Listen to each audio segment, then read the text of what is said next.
Hello, Steve here again, and today I have a special treat. I'm not going to talk sort of about learning modern languages. I'm going to talk about, to some extent, ancient languages and learning, and have a very interesting guest, Luke Ranieri of Polymathy. And remember, before we get into this, if you enjoy my videos, please subscribe, click on the bell for notifications. If you follow me on a podcast service, please leave a review. I do appreciate it. So, Luke, I was watching your videos yesterday, really enjoyed them. The first thing that I think is interesting is the term polymathy. A lot of people think that math as in mathematics, means numbers, arithmetic.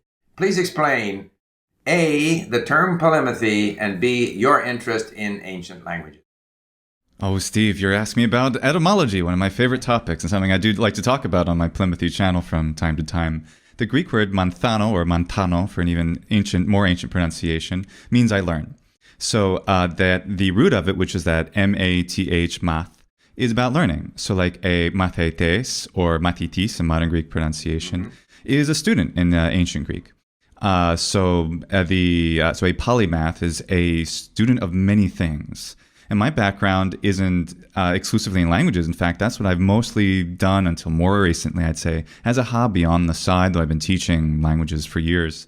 But also I have background in science, and I have done military aviation. So I have these different interests that I've coalesced together essentially into one or two channels, my other channel being Latin and Greek, which is Scorpio Martianus. Mm-hmm. Okay. First of all, I will leave a link to Luke's channel, Polymathy, in the description box. The quality of your videos, Luke, is tremendous. The video quality, the audio quality, the content, it's all excellent. And I was enjoying, I also saw a video, by the way, where you went around in Italy, I think it was in Rome, asking Italians if they spoke Latin. And some of them thought they did, but in fact didn't. We have Latin at Link. I haven't studied Latin at Link. One of the issues is pronunciation. How confident are we about how Latin was pronounced in? Oh, that is a fascinating, important question. Because we have essentially more than one standard. There are two very big standards of Latin pronunciation. Mm-hmm. And one that is probably in some ways better known to the layman would be the ecclesiastical pronunciation, or the traditional national pronunciation of Latin in Italy, which for about 115 years has been the standard pronunciation of Latin in the church. However, even before that was really codified and standardized the classical pronunciation, that is, an attempt to reconstruct that ancient pronunciation. It's interesting too is that Latin has never gone out of fashion completely. That is, there's always been fluent speakers in the world and writers. So whatever pronunciation these people have used has been after the end of the language being a living language, which happens about 1,000 or so years ago. Latin is pronounced in all kinds of different ways. So I like to be not super prescriptive to say that you should pronounce Latin this way, especially if they're using the great content which is on Link, and another friend and colleague who's contributing a lot to Link, Carla Hurt, from Found in Antiquity. She's been putting a lot of stuff there, and I'm really, we're all really glad that she's doing that. Sometime. But it is true, Yeah. Central Europeans say Cicero, Italians say Cicero, whereas presumably it's Cicero. Or am I wrong? Right, which is, you're absolutely right. And most people are familiar in school with the classical or restored classical pronunciation. And that's because the C and the G were pronounced K and G until about the 5th or 6th century AD. So it's pretty late when those specific pronunciation changes came. But we're really confident, and we know about the pronunciation from essentially three great sources. One is the ancient grammarians. Ancient grammarians talk in great detail about pronunciation. But they don't always get everything right. They weren't, linguists in the modern sense really didn't exist until the past century. So thanks to linguistic understanding, we can see how languages evolve in general, and therefore understand how the pronunciation was, how it was in Old Latin, pre-classical Latin that is, and then late Latin, so we can understand quite a lot. And then the last thing would be just to look at the Romance languages, how Latin actually changed and evolved, and then understand regular processes. Okay. And another thing that's, I speak Italian, not very well, but I speak Italian, and I had Latin at school. Speak very well. I've enjoyed seeing you speak Italian. Latin a couple of years in school. I remember in order to remember the declensions, we would have contests, like who could decline bellum the fastest.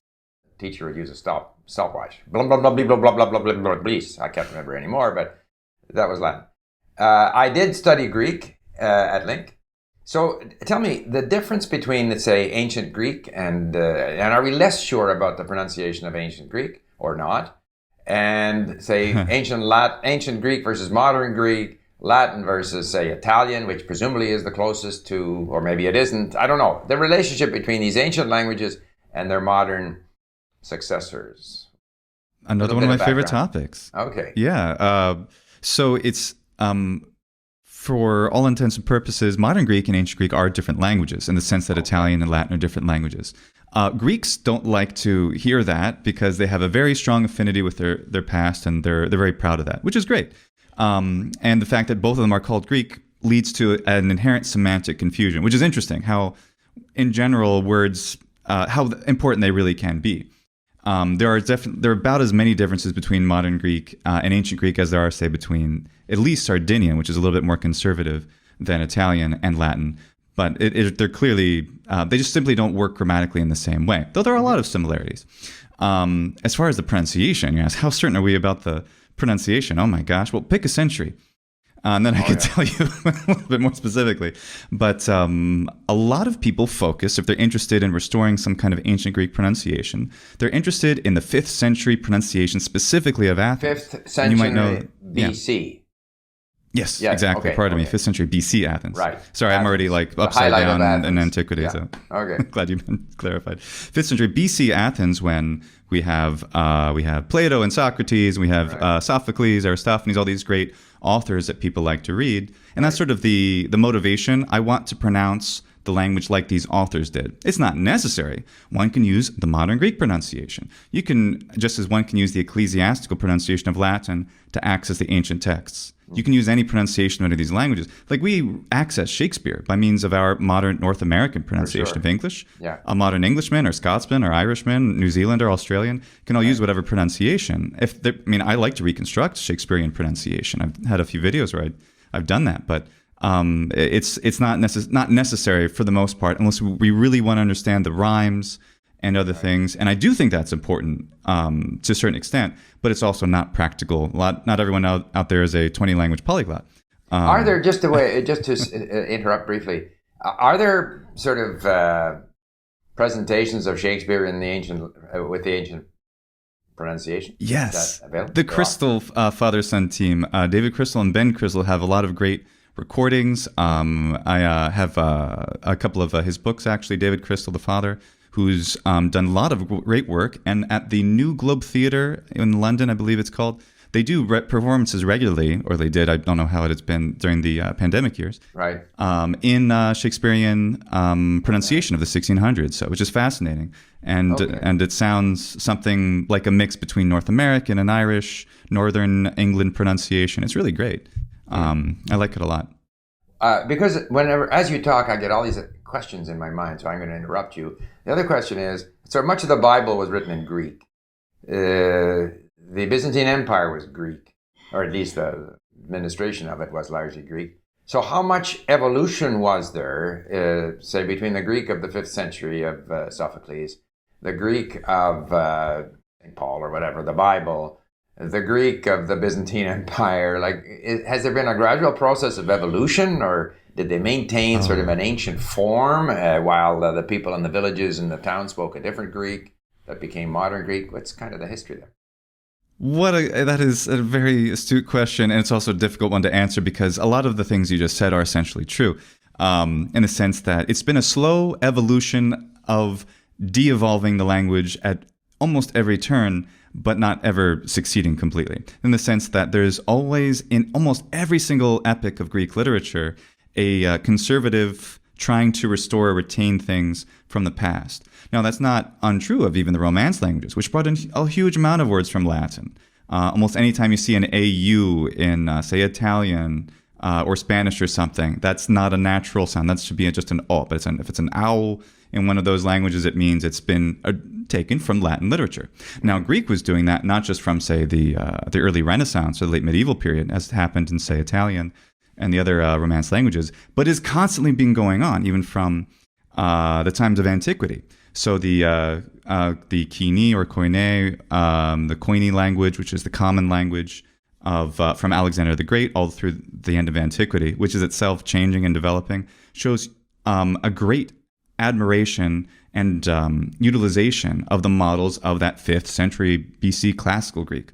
So there's in the literature we have this classicizing movements which are already going on in antiquity, in the time of, say, Cicero, and then 200 years later, the time of the author Lucian, a very famous Attic style, but Koine era, like 700 years after that 5th century BC classical era, writing in almost perfect classical Attic.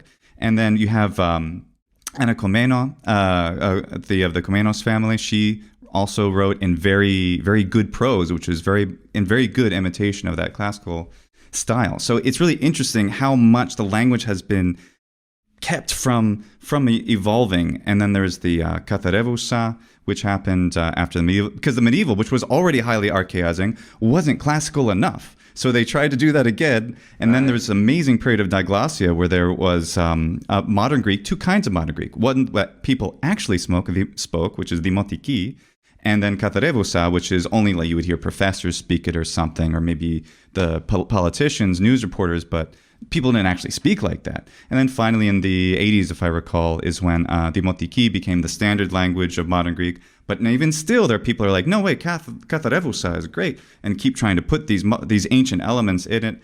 And for good or ill, I mean, I think it's really fascinating. I'm not saying it's bad or good, or it's just crazy. And it's nothing like I've seen in other languages in Europe, at least.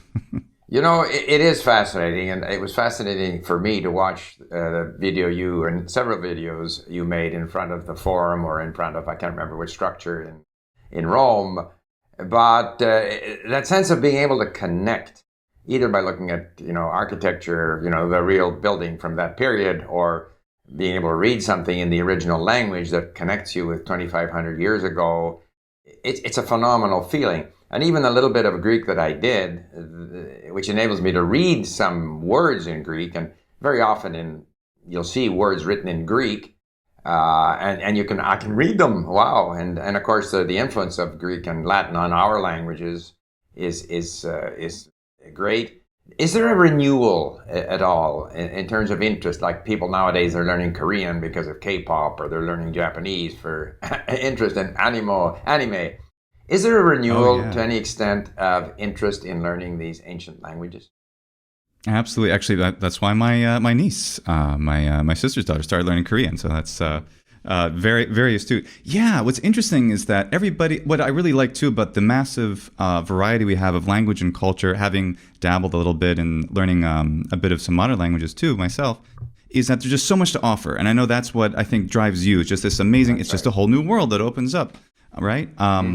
And what's interesting too, I think a lot of people are fascinated, like I'm really fascinated, reading, whether prose or especially poetry, reading something where, it's something as simple as like Ovid, who's one of my favorites, and I say this in a lot of videos I've done, but I really love one of his poems where he talks to his girlfriend. He says, "No nego no bilium sede osus equorum," and he's saying in that poem, "I'm not here because to the Circus Maximus to watch the horse races. I'm here because you like that, and I'm here in this date with you so I can get to talk with you." Mm-hmm. And that is an experience that almost every single one of us have had, or we will have in our life. Yeah. And this was 2,100 years ago. And what's so resonating about that is not because there's the epics, you have the Aeneas and you have the Ulysses and this, you have all these great heroes and stuff, and that can interest people. Or you have the wars and Caesar and Pompey and Mark Antony. And there was a time where I found those things interesting, but I don't as much anymore. What really drives and captivates me is being able to read something that was written by a guy, or even a gal sometimes, which is great when we have even female authors that have been preserved, who are just expressing something that is the most human thing in this really great, beautiful way, just like a song that speaks to you. because I don't think a lot of us as English speakers today, we get exposed to modern poetry that really moves us, but it's songs that do. And it's the Beatles or David Bowie, right? And the interesting thing is that you can connect across, centuries. You can connect also across languages, across cultures. So for me, in my most recent, involvement particularly with Persian, which is quite ancient, and connecting with people who wrote things, who did things, even earlier than the Persians, Elam, Sumer, and there are writings from that period. And I think part of the joy of exploring languages, whether they be modern or ancient, is that ability to sort of, cultural weightlessness, traveling in time, traveling geographically, culturally into other spheres and experiencing just the extent to which we are all connected. And, and we're going to continue this conversation on your channel. And so we could go on forever, I have a feeling. So maybe we should just say that we'll leave a link to your channel, and we are going to have another conversation on your channel in English and possibly in Italian. I won't be able to say anything in Latin, and I look forward to doing that. And I really thank you for joining me here on my channel. It's kind of hopefully it'll stimulate some interest on the part of my viewers in ancient languages. We don't have ancient Greek at Link, but we do have Latin. And thank you. Thank you for being here. Thank you for having me, Steve. I really appreciate it.